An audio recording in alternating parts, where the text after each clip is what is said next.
Welcome to the Adelante movement and an incredible webinar on the food industry. I'm very excited for you to meet Nicole Enearu, who is an owner with her mother and her sister of 13 McDonald's franchises. I have to tell you, if I had to do my life over again, I wish I would have bought franchises, and it may not be too late for me. So I want to hear the blow by blow how she did it. And it's a family-owned business. So many of us wonder if we could actually do that, right?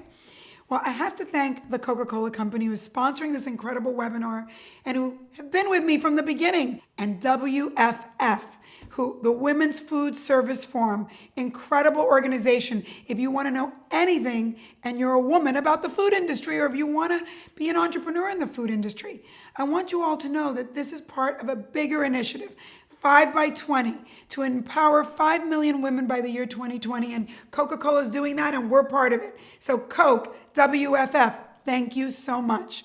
I can't wait to meet Nicole Enearu because I want to find out how she, her sister, and her mother are running 13 McDonald's. And I want to find out how all of us can do it too. Nicole, thank you so much for sharing your self-made story with us. I have to say, I don't often meet people that I'm kind of jealous of what they do.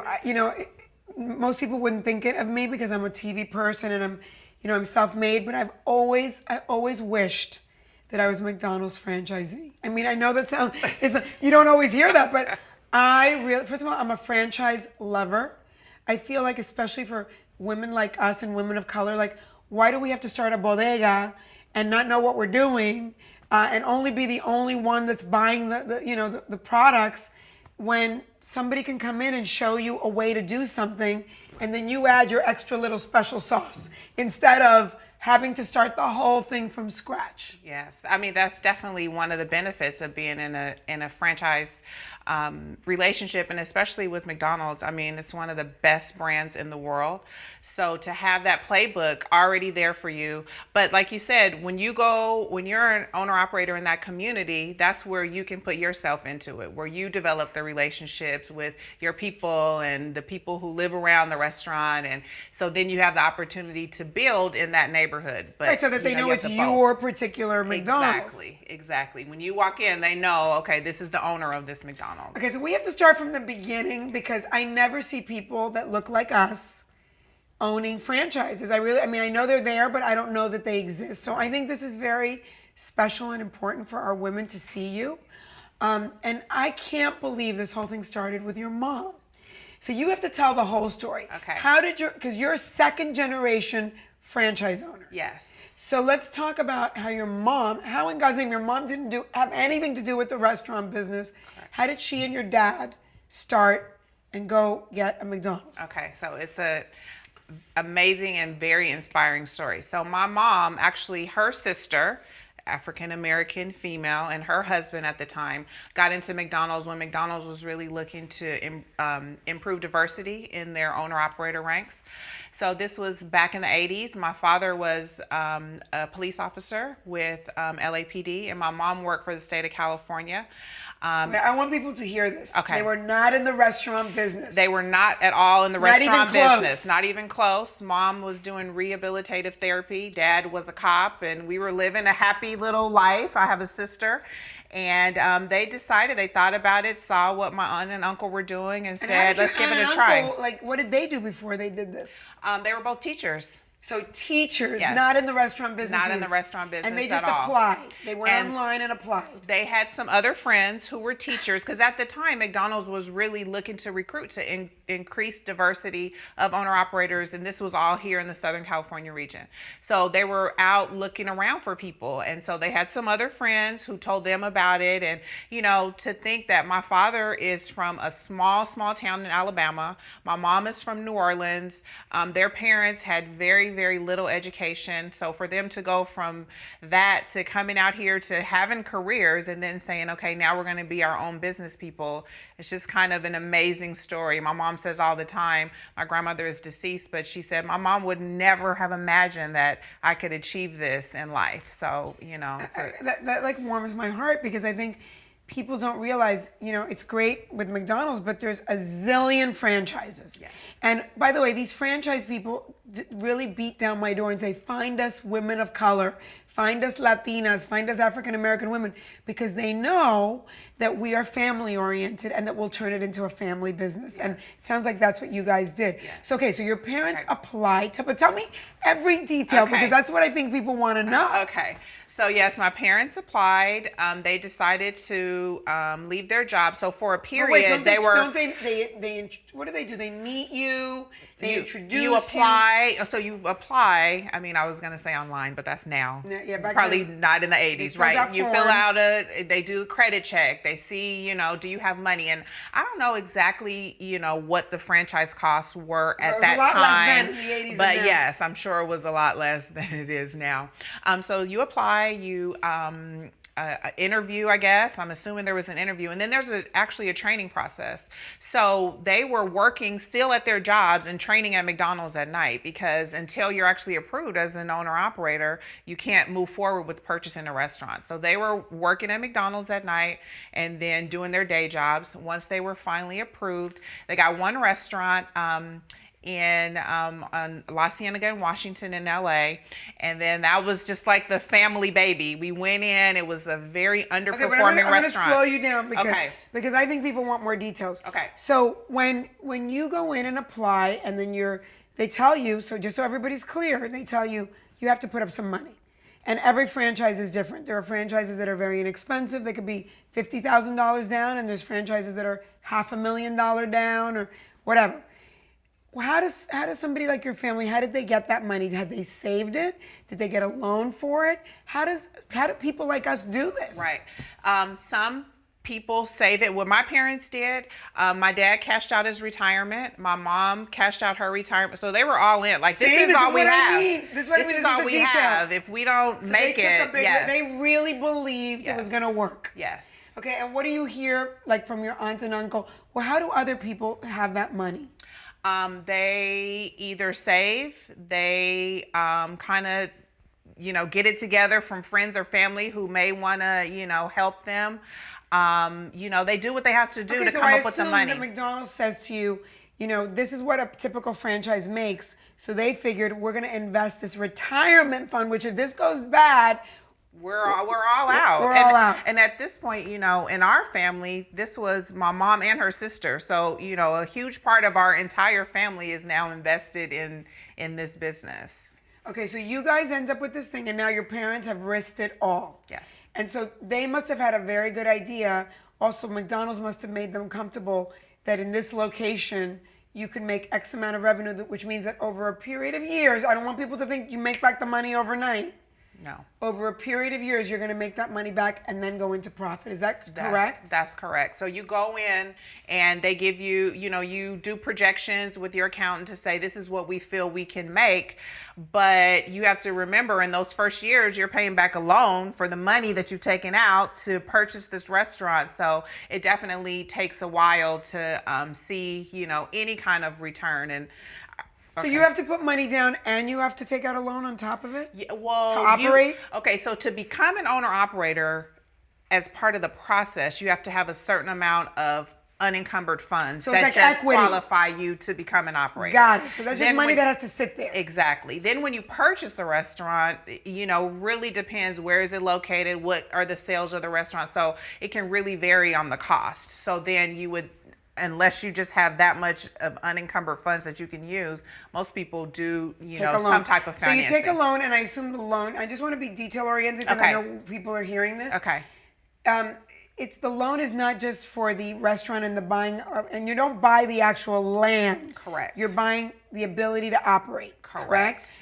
And you also need money to run the restaurant, to meet payroll every week and all that. Correct. So it's a pretty hefty loan. Correct. Okay. But you somehow know, because somebody showed you the math, that this is going to work. Yes. Okay, now, when you go into this McDonald's, is it already built? Is it something that gets built? It depends, I guess.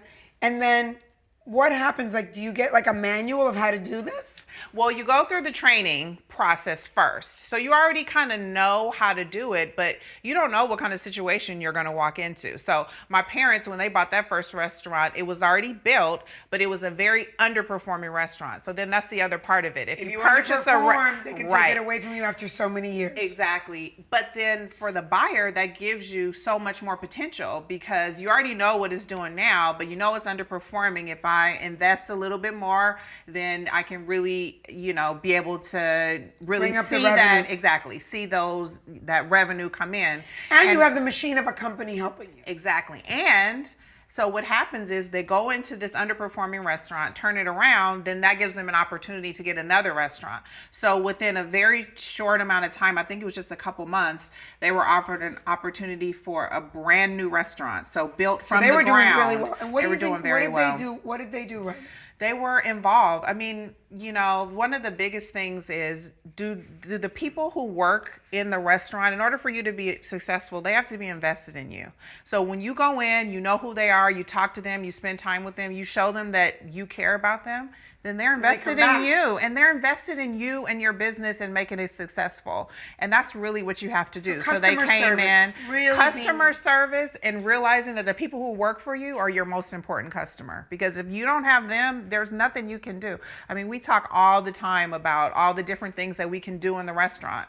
But if your people are not behind you, none of that will ever work. And let me ask you something. How is it that you can go into any McDonald's anywhere in the world and the food is always the same quality?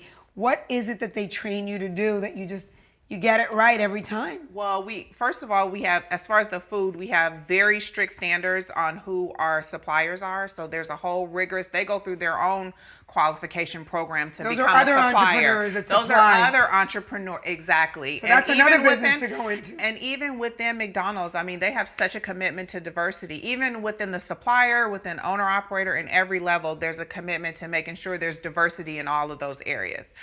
So the suppliers come in. And then as far as in the restaurant, operations, they wrote the book on operational efficiency and how to do things correct. I mean, there are procedures for everything. So what you take for granted when you get those fries or you get that Big Mac, believe me, there's so much time and training that goes into exactly how you place everything and where it goes and how much of everything so that you can come in and get the same Big Mac anywhere you go.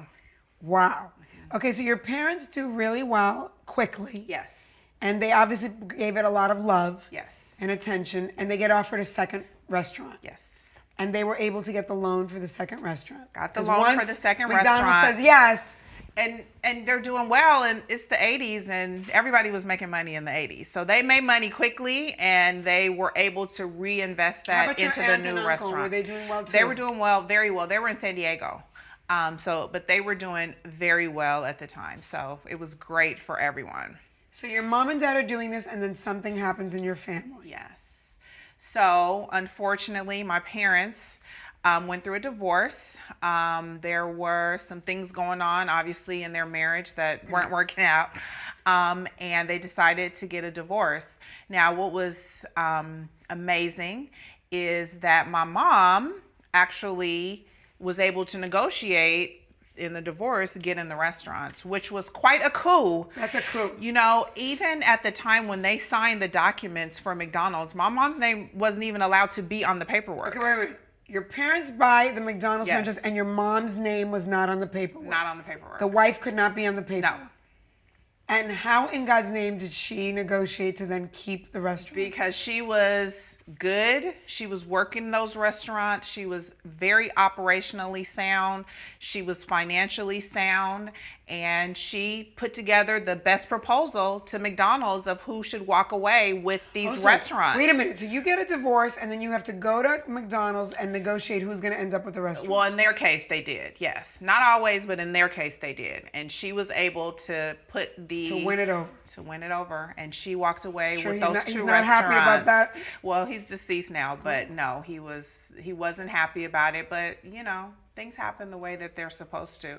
But to think that an African-American female on her own now own these two McDonald's It was Almost makes you cry. unbelievable. It was unbelievable. And so my sister And you guys were I, how old during this period? I was in high school, so I was 16, 17. So to see our mom do that, I mean, that was the best example that anybody could ask for. You know what? I'm so glad you're telling this story, because one of the things I say to the women when I go along, out on the road, is I say, you don't understand, this isn't just about you.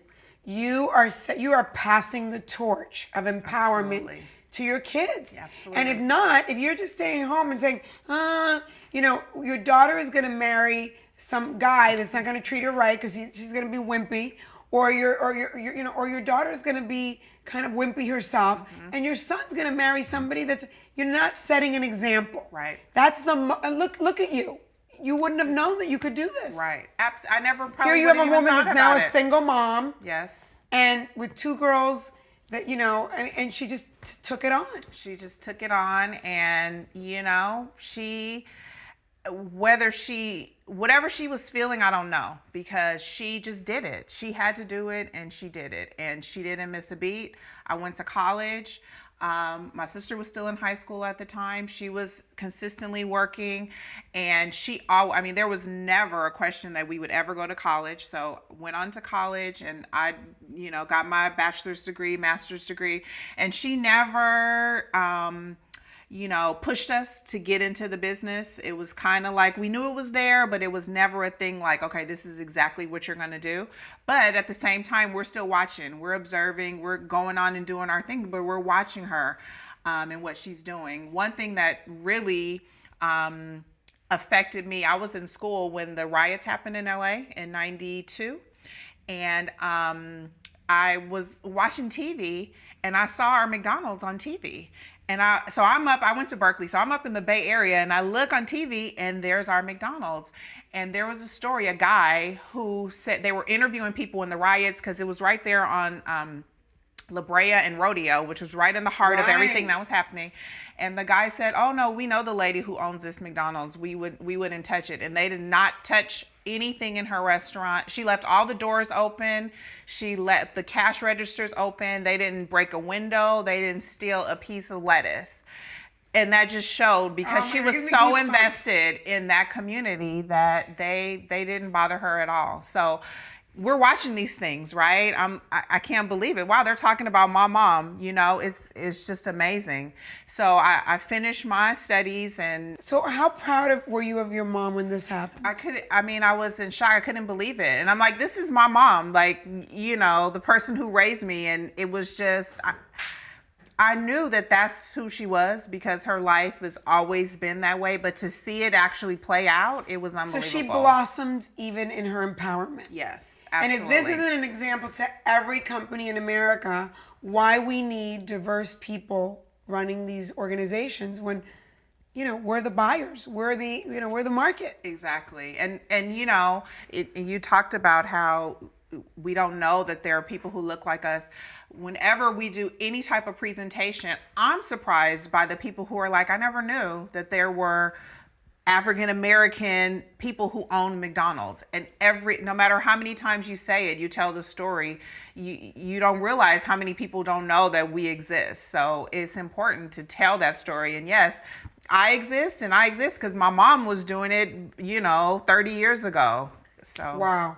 Okay, so you're at Berkeley, and you're studying what? Psychology. So I got me. We're psychology girls. Yes. By the way, psychology helps you no matter what you do. Exactly. Very good for business. I didn't know exactly what I wanted to do, but it helps me every day in what I do. Every day. So I got a bachelor's in psychology, and I stayed and got my master's there in educational psychology. Oh my God! So that really helps you. Yes, it helps me so much. Did you come out of school and start working in your field, or what did you do? I did. So I came out and started working in social services. I was a social worker. So over the course of 10 years, I worked in a variety of jobs.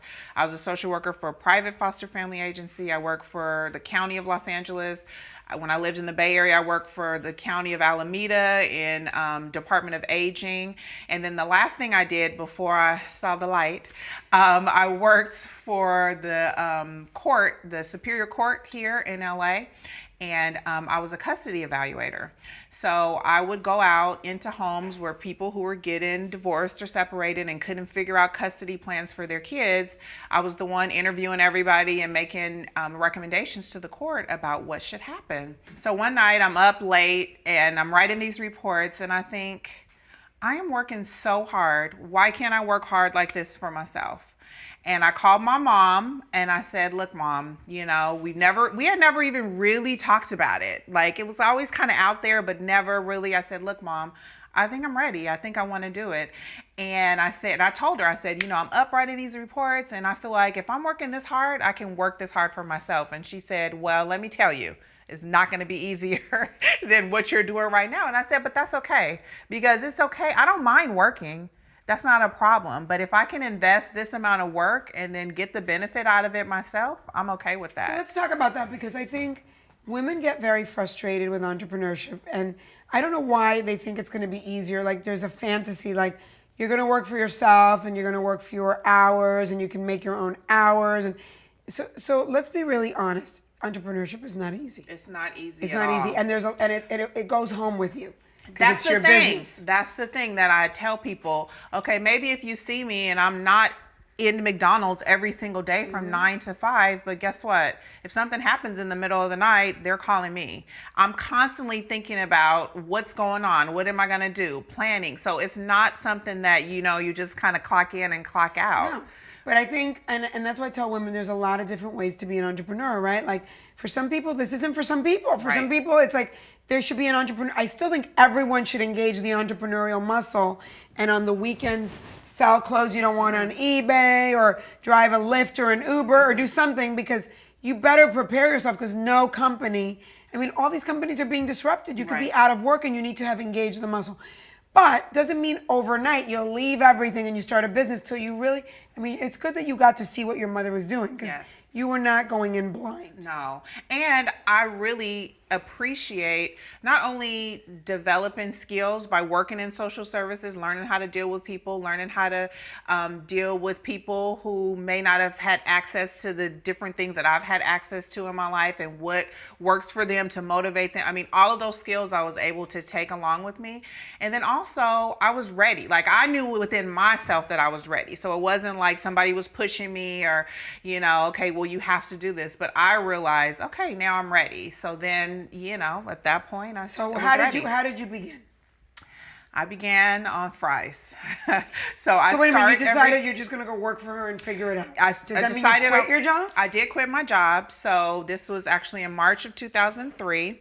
I quit my job and I started working for her full time. I would work half in the office because there's a lot of kind of back office stuff you have to know, paying the bills and that kind of stuff. Yeah, so, all the food that comes in. Exactly. All these suppliers that you work with, you have to deal with them. Right, making sure you're paying your taxes and your payroll and all of those things. Exactly. So I would do that half time, and then I work in the restaurant half time. So you had to learn everything. You have to learn everything.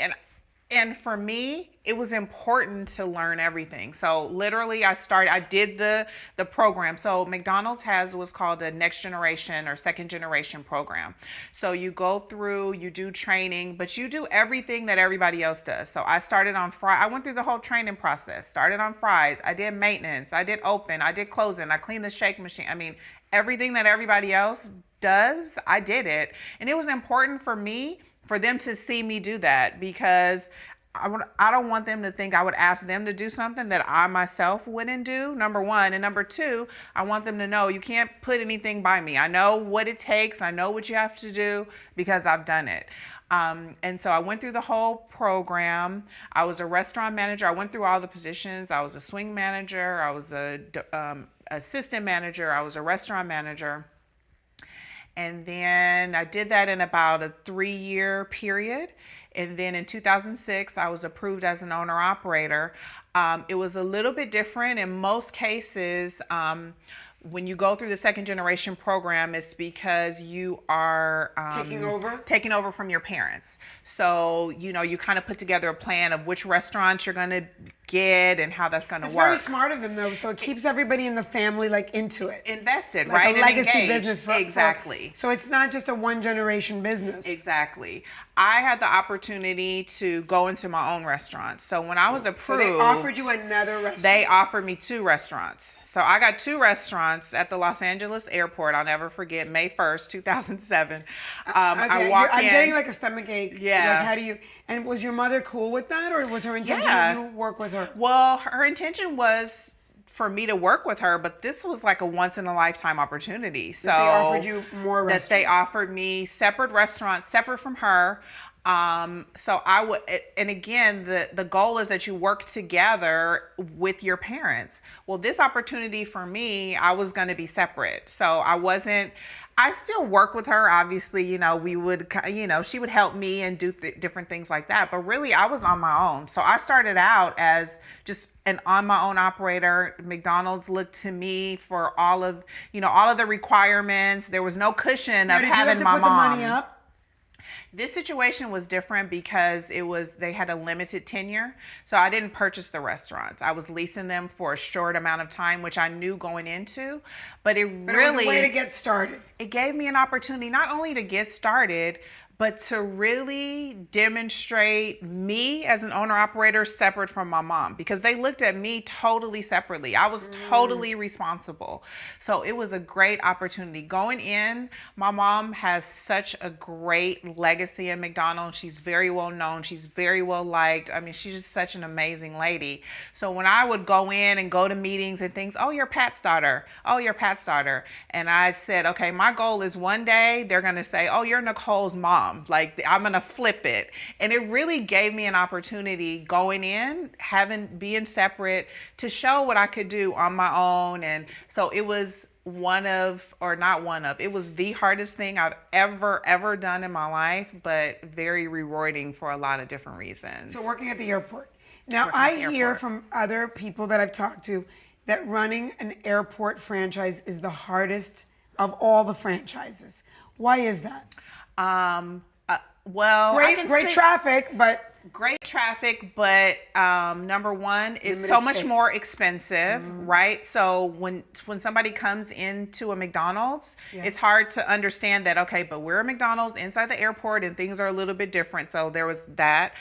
Space is extremely limited, and that's the thing. Not only is the space limited, but your sales are so much more. You really need more space than you would in a regular restaurant because you have so much more sales, so you More need a volume. lot more. And then with the airport, there were so many restrictions. We had to do our deliveries overnight, which was something completely different than I had done before.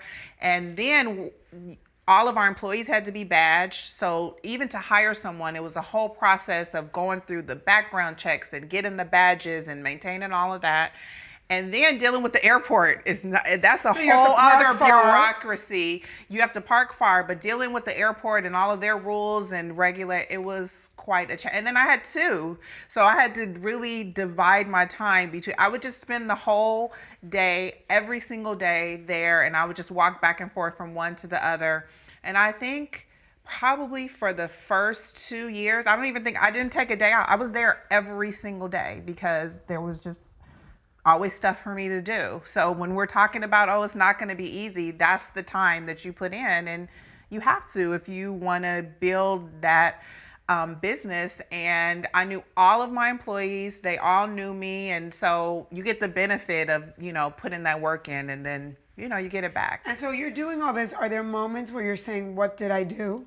Yes, I'm saying, why didn't I just go into mom's organization, get some of her restaurants, and live the easy life, right? Because your mom had it down to a science. Oh, their organization, yes, that organization is everything systematized and everything, yes, very well, very high functioning organization. So there were those days.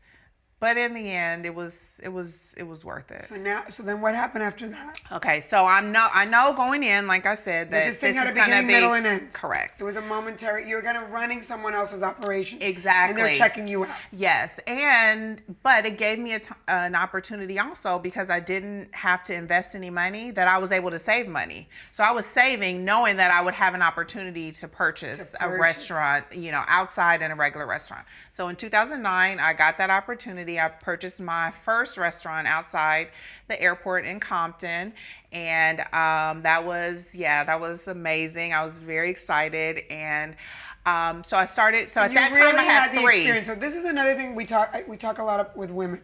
is like sometimes you work for other people, but you're thinking like an owner. Right. You're learning on their dime and putting money away, right? Which I've done that many times. And so by the time you do it, you are really experienced. Right, exactly. And so I was ready for it. When I got that restaurant, I was ready for it. And then I had my 3 restaurants, and I was, just kind of working up. So now I'm in Compton at the airport, kind of making the rounds work. And then Mom and I had a conversation, and at that point we decided to join together. So then we became one organization. Is your mom thinking, I'm going to retire down the road? And where's your sister in all this? Okay, so my sister. See, I didn't forget the sister. You didn't forget the sister. She graduated high school, then went on to Berkeley. She kind of followed me all through the steps, but that's another story. Went to Berkeley, and then she went to NYU Law School and became a lawyer. So she worked for 12 years as an employment attorney. So fast forward to 2012, she comes back and joins our organization. So now we have like our own in-house employment attorney to help us with all of the things. Yeah, that worked out perfectly. You ladies are very smart. Well, thank you. No, and smart that I think both girls worked for other people first. Right. Both in a completely different industry. And that you had that other, I think you did, you kind of follow, it almost gives me goosebumps because it's what I tell women, I go, it's not 0 to 1,000. Right. It's baby steps. Right. And as you go in the baby steps, your ambition grows. Right. Because you see other people and you go, well, if they can do it, I can do it. Absolutely. And I think you need to explain to people that in the franchise world, from what I understand, your goal is to own multiple franchises because just like in TV in my field, the goal is to make multiple TV shows because you make more money the more multiples you have because now you're amortizing costs over multiple entities. Can you explain that a little bit? Yes. So, there's a certain amount of things that go into. So, for example, if we have a supervisor, right? So if you have one restaurant, you have no need for a supervisor. The cost of that would just be ridiculous, right? But if you think about it, you need a supervisor. Well, if you have 4 restaurants, you can divide the cost of that supervisor amongst the 4 restaurants. So you're always looking at how can you grow profitably. We always say, all money is not good money. So you really have to consider what are the opportunities that you want to take. But if you can find a great opportunity, it's a good thing to be able to grow. And, people would be surprised, I think, by the income that you get from one McDonald's. So you really do need to have those multiple restaurants in order to support the lifestyle that you may want. And especially within McDonald's, when you have, at this point, now there's 3 families that are living off of the income of this organization, right? So you need to make sure that there's enough income coming in to support those various households. So we're always looking to grow profitably. We actually just purchased a restaurant last September, and it's doing very well. Okay, so now the three ladies are together. Yes. And what's the name of your corporation? The name of our organization, well, within McDonald's, we're the Williams Enearu organization. And then we have our various corporate names of each corporation that runs the restaurant. Okay, so let's explain that as well, because I think, like for me, that I do a lot of real estate, and I tell women this, I go, each property is in a different LLC or corporation, right? Yes. Because you want to protect them. Correct. So I don't think people realize how much legal and accounting work it is to run any business, right? And again, when you're dealing with multiple restaurants, you want each of them protected separately. Correct. So there's a parent company. Correct. There's a parent company, Nicker Management, and then within that, each restaurant is individually licensed to its own corporation to limit the liability of that particular restaurant. If falls in a restaurant and sues you, they don't take all the restaurants. Correct. They can argue with one restaurant. That's correct. And so it's very important. I think one of, obviously in McDonald's, our biggest line items are food and people, but legal is really a close second, and insurance. I was going to say insurance. Because, people really, I don't think people understand that McDonald's is really a group of lot of small business people They just see McDonald's, the arches, and think we're this big, huge organization and we just, sleep in beds of money. And it doesn't work that way. We're small, individual, business people. And, but when something happens, it's, I think we probably get sued more than anyone. So we spend a lot of money on legal fees and insurance and all of those things to make sure that we're covered. So you and the two gals. Yes. How many McDonald's do you own right now? So right now we have 13 restaurants. 13! Yes. That's amazing. That's amazing. It's a lot of fun. We enjoy it. We, are in underrepresented communities. So we're in Compton, we're in Linwood, we're in Carson, Gardena, we're in South LA. And, we love it. We've created this family with the people who work for us, have an average tenure in our management team of over 15 years. So it's like a family and we love it. And let me ask you something, because this is the question I always get, and my answer is not good, so maybe yours will be better. Okay. Do you get to a point where you actually can take time off, where you can actually the restaurant almost runs itself? Do you get to that point? You do eventually. And that's another point to having more restaurants, because you can afford more staff to help you, right? So there are more layers between the day-to-day operations and you and what you're doing. So right now in our organization with the 13 restaurants, we have 4 supervisors and then we have a director of operations. So with that kind of cushion, it allows you not only to take time off to, because everybody needs to breathe, but I'm also very involved in leadership within the company. So I travel a lot and I'm away and on different boards and bodies. So somebody has to be with here. McDonald's, with Correct. the corporation. With the corporation, right. So somebody has to be here to make sure the lights are on and everything is running. So it gives you the opportunity to do that, and then also to be able to take some time off every now and then. But when I was at the airport, when I first started, I worked every holiday. I didn't take any days off. So it was probably about 3 years until I really was able to say, okay, let me, take a weekend here or there. Because you're just busy. And also, I just think it's such a beautiful story for your mom to raise 2 girls that then are perfectly suited to come back in. Did your sister have to go into the legacy program too and learn everything? She's actually just getting into it. So Wow. Since coming back, she's had 2 babies. So she's been on mommy mode for a while, but she's actually just as June 1st, she's just getting back in and gonna start the process. So let me ask you something. Is going back to the franchise world, is the idea that you're this small business owner, so you still have all the issues, good and bad, of being a small business owner, but you also have this corporate kind of partner that has all the experience of a worldwide entity, the marketing and all that. What are the real benefits to that, and what are the issues with that? Like somebody that says, I want to go start my own little restaurant instead. Right. What would be the pros and cons? Well, I think it's really the best of both worlds, because you do have this global brand. Like I said, the best brand in the world, right? Mm-hmm. So everybody knows that. Everybody, recognizes it. And so you have the benefit of that. But then you also have, number one, the responsibility of that, because if something were to happen, then you are impacting the brand negatively. Or if something happens in someone else's McDonald's, we all kind of sink or swim sell together. Yes, together, mm-hmm. Right? But again, they wrote the book for you. So, you're not just going in from scratch and saying, okay, well, let me figure out how to do this. And okay, so what's the best, burger size? How's that work? Yeah, the issue most people have is they don't know how to get help. Well, you Right. have a help machine, Right. that is very invested in you. Yes, and has access to resources.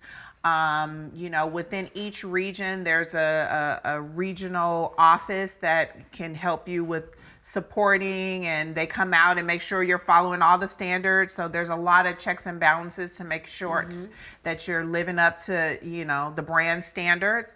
But then again, that limits you. So if I decided I wanted to make McDonald's tacos, that doesn't really work, right? No. Because, it's controlled by the brand standards again. So you kind of have the best of both worlds. But I think this is really important because, again, I think in entrepreneurship, women almost feel, when I talk to them, they almost feel like in order to be an entrepreneur, you have to invent a business.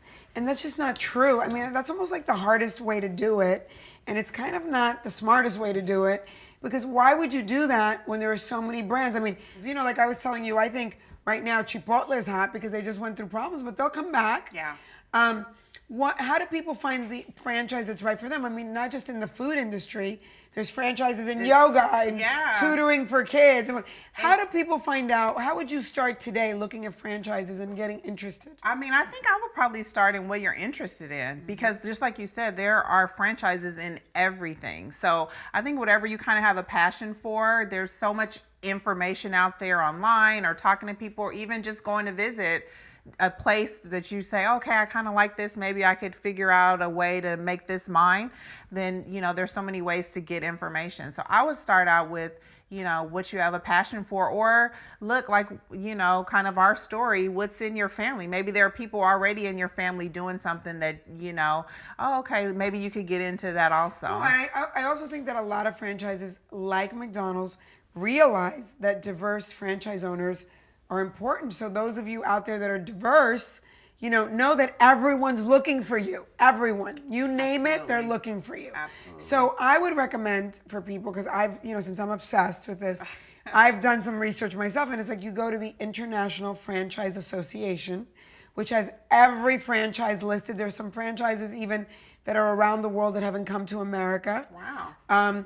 And then I would recommend that if you're interested in a particular franchise, go to their website, and they actually guide you to local events. They now all do events, and it's an informational get-together thing. And I think that that's how you begin, right? Mm-hmm. So I just wrote this book called Self-Made. Yeah. And I love walking into a room and saying, I am self-made, because I feel like it's an inside-outside job that's taken me many years, and that nothing feels to me more empowered than that, that I know that I did that. You are a self-made woman. How does it feel in your body to know that you did this and that you are self-made? It's kind of unbelievable. It's amazing. Sometimes I don't even believe it. I can't believe that I'm actually doing what I do every day, that I know what I know, and that, I've created what I've created. So it feels great.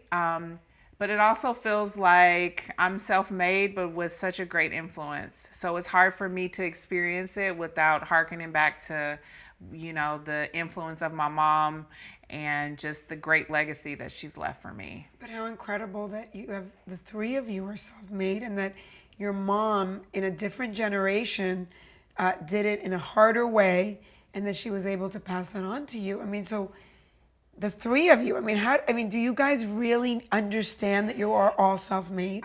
It's hard. We know it, but I think every day is understanding it even more, because it's hard to really take in. It is.